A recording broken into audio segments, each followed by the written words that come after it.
man who says he found his grandfather dead and his mother severely beaten is in jail tonight, charged with those crimes. Jeff Steen will face a judge tomorrow. Tough reforms for CMPD's Citizen Review Board are close to becoming official. Some people say the changes don't go far enough. A city council meeting approved the guideline changes today. They still need full city council approval.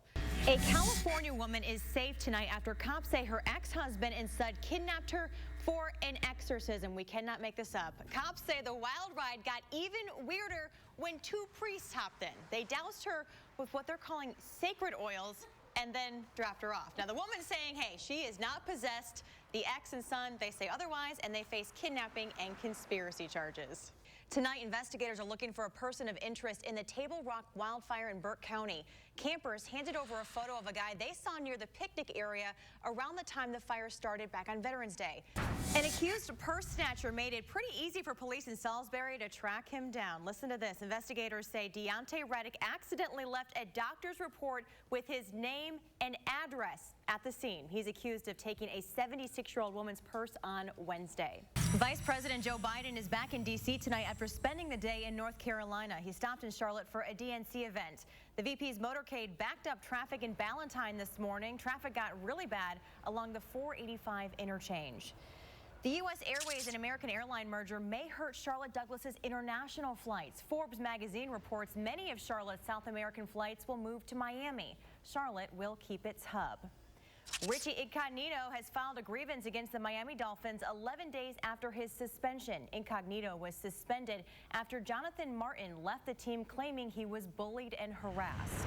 Hitting the gym ain't the only way to break a sweat. A new study says a little hanky-panky burns just as good. Researchers from the University of Montreal say adults exert the same amount of energy in bed as they do during a 30-minute moderate workout. Now, researchers concluded at times sex can be a, quote, significant exercise. Guys, it's scientific research right there in the books. A Charlotte woman is in jail tonight accused of killing her own baby. Wendy Johnson is charged with involuntary manslaughter and child abuse. Police say they found her 7-month-old unresponsive at their home over the weekend. Candidates vying for at-large seats on Charlotte City Council squared off in a debate in East Charlotte today. Topics included the battle over the airport, plans for the streetcar, and how to attract jobs. His political career is in shambles, but Toronto Mayor Rob Ford is taking his broadcasting career to the next level. Ford and his brother are launching a new TV show on Monday.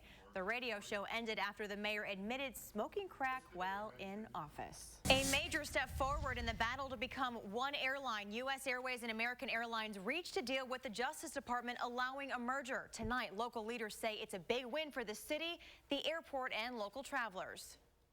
Frequent flyer Jeffrey Gillespie says when it comes to choosing a carrier, bigger is better. Bigger coverage, better service, more airports available. He believes the merger between airlines often results in a win for customers. You should see a lot more options for our passengers, a lot more destinations, and probably new destinations. On Tuesday, the U.S. Justice Department reached an agreement with U.S. Airways and American Airlines, allowing the two to become one.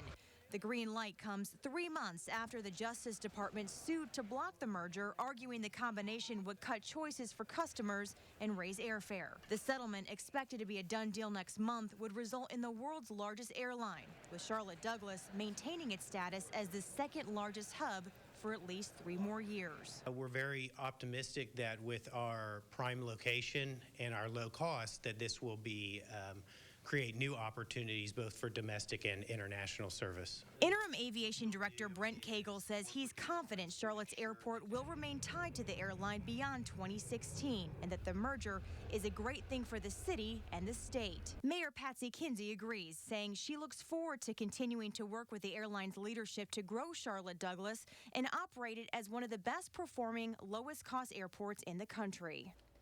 Local economists say the merger allows Charlotte Douglas to become more successful than it's been in the past, but they say moving forward, airport leadership is a key player which still needs to be decided. We begin tonight with concerns about a flasher on the loose in the Charlotte area, a man showing his private parts to little girls at a public park. Now residents worry that he may strike again. The search for the suspect is tonight's top story.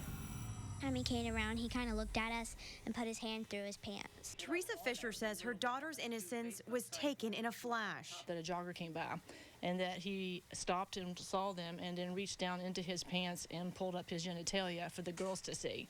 I mean, he kept looking at us weird. 10-year-old Shaylin Fisher says a man jogging in her neighborhood over the weekend flashed her and her 12-year-old cousin. It was really disturbing, disgusting. It happened at Monteith Park off of Holly Springs Lane in Huntersville. It's a popular grassy area in front of the Fishers' home where kids from the neighborhood like to play. The two girls tell me that they were playing here in this greenway around 5:30 or 6 o'clock when they say that a guy in his 20s or 30s ran by them and exposed himself to them. Teresa is outraged by the situation her daughter and niece were put in, and she worries how one disturbed person will impact her safe, tight-knit community. You don't want to see something exposed of situations like that.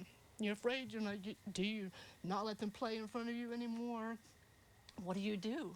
But she says she has faith that her neighbors, These people are on it. will keep a close eye out. We don't know where he's at yet, but we're going to find him. We're going to find him. And Shaylin says she hopes police will find that flasher soon so other kids don't experience what she has. I bet they wouldn't like it either. The flasher looks like he's in his 20s or 30s with a brown or dark red beard. If you know any information that can help investigators find him, you're asked to call Huntersville Police at 704-464-5400. A DSS supervisor and a CMC nurse accused of abusing children in their care, even tying a dead chicken around a boy's neck. Tonight, we're asking about any previous incidents involving the couple and what the state is doing to make sure this does not happen again. It's tonight's top story at 10. Wanda Sue Larson and Dorian Harper faced a Union County judge today. The couple is accused of handcuffing an 11-year-old boy to their front porch and tying a dead chicken around his neck. Larson is a Department of Social Services supervisor for Union County. Harper is a nurse. It's a twist that has gained national attention. Cindy Robbins says she is related to the young boy. She says there have been troubling signs that reveal ongoing child abuse. If you do not finish your schoolwork on time, then you're therefore not allowed to leave your room. And they were put inside their room and chained in there. The State Division of Social Services is now looking into the case, saying at the request of county social services officials, the department will conduct a review of the county's processes and procedures to ensure the county's child welfare program adheres to proper standards and protocols as the local investigation continues. They will not disclose what's really going on, and we've got to change that. Jeff Gerber is a child safety advocate and the founder of the group Justice for All. He says more needs to be done to protect and monitor children being cared for under DSS. They must begin making random, unannounced visits with the assistance of local law enforcement so they can see for themselves what is really taking place. Union County commissioners would not comment on the investigation before their meeting tonight. The couple is due back in court January 7th. Tonight, one local pilot says the merger between two major airlines will restore stability in the airline industry. And if we don't make this attractive to young people, we'll be in trouble here in the country as far as finding a qualified pilot to fly our airplanes. U.S. Airways pilot James Ray says airlines are scrambling to find qualified pilots as thousands gear up for retirement. He says many pilots are being pulled from regional airlines. It's going to dry up in a hurry for them. Those are the airlines that are first going to feel the pinch. And if we don't solve the problem, the majors will feel that pinch before too long as well. Ray says the shortage first began after the September 11th terror attacks, where jobs were cut and thousands of pilots saw their salaries cut in half. He says the instability of the airline industry is scaring off young talent. Another contributing factor, more and more American pilots are seeking jobs overseas in China and Asia, where they have the opportunity to make 6 to 10 times the salary they would here in the U.S. Ray says the merger of U.S. Airways and American shows stability in domestic airlines. Over the next decade, 7,000 pilots from the combined airline will retire, opening up thousands of jobs.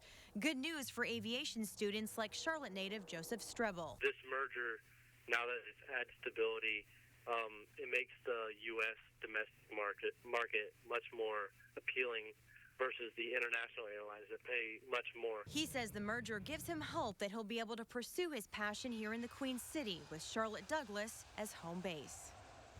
Airline analysts predict a shortfall of 35,000 pilots over the next 20 years. Yeah, it's a hashtag called Rape Face. For young users, it's a cool and funny joke, but not for counselors and victims. Rape.